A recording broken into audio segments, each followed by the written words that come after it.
Anong dream role mo, Serena? Ay! Uy, actually ako. Any role na nasa isla po. Oo. Parang gusto ko po yung i-promote ang local tourists.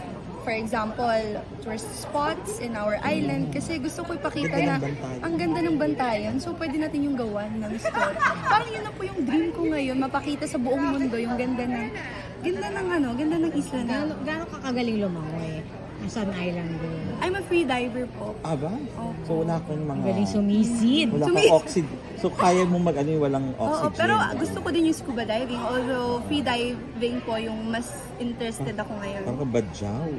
Oo nga, feel ko. Pwede din role na ganun, di ba? Oo, Kasi gusto gumawa ko ka ng yun. documentary about Bantayan. Ikaw ang ano. Lang, kanina yung pagrampa nyo, sino nagturo? O Ay, wala. kanya-kanya kayo? Kasi po yung rehearsal namin, lakad ganun. Tapos sinabihan po kami na kailangan daw mag-post kasi na medyo huli na ako, bigyan nyo naman ng post. O sige, bibigyan mo ko. Kaya pa ako ba? So on the spot lang. On the spot po yan. So nangangabog ka. Actually, pwede kang model din eh. Ano ba height mo? Pag walang Ay, ano heels? po ko, 5'5 lang. 5'5". Pwede na yun. Kasi mag-heels ka naman ng 6 inches. Ano mga shows mo ngayon? Unang hirit tsaka sangre po. Sangre kasama ka. Opo. Alright. Ano role mo sa Sangre? Hindi pa pwedeng sabihin, pero nasa mundo po ako ni Angel Guardian. Kasi hangin. Opo. Kay Amihan. Kay Amihan. Kay Amihan po ako. Ayun. Galing mo. Pero matagal pa yun eh. Oo. Pero nagte-training po kami ngayon kasi may weapon. So, kailangan i-master yung weapon. Of course, physically, dapat handa kami kasi mabibigat yung fight scenes. So, Pagod ka na. Aga-aga po magising for unang hirit. Tapos rumampa ka pa nakaganyan. mahal ko po yung trabaho. Magkakasakit ka. Pero kung sexy roles, walang problema sa'yo.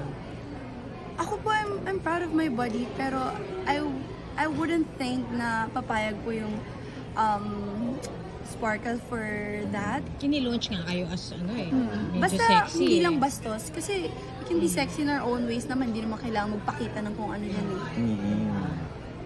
Mga photoshoot yun, pwede yun. Pero kung movies, let's see po, in the tingnan mo future, muna. kung kaya ko. Kasi po, pag nandyan na sa harap ko, kukunin ko yung so challenge willing ka na yun. makipag-bed scene kay Bed Joshua scene? Garcia kung meron.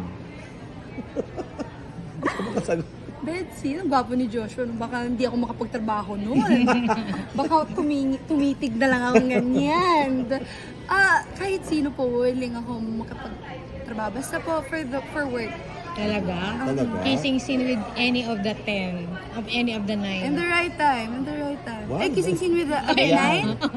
Oh. Sino sa Sham, kung ang role mo ay bisexual, na may girlfriend ka, sino sa Sham na yan ang gusto mong makapartner?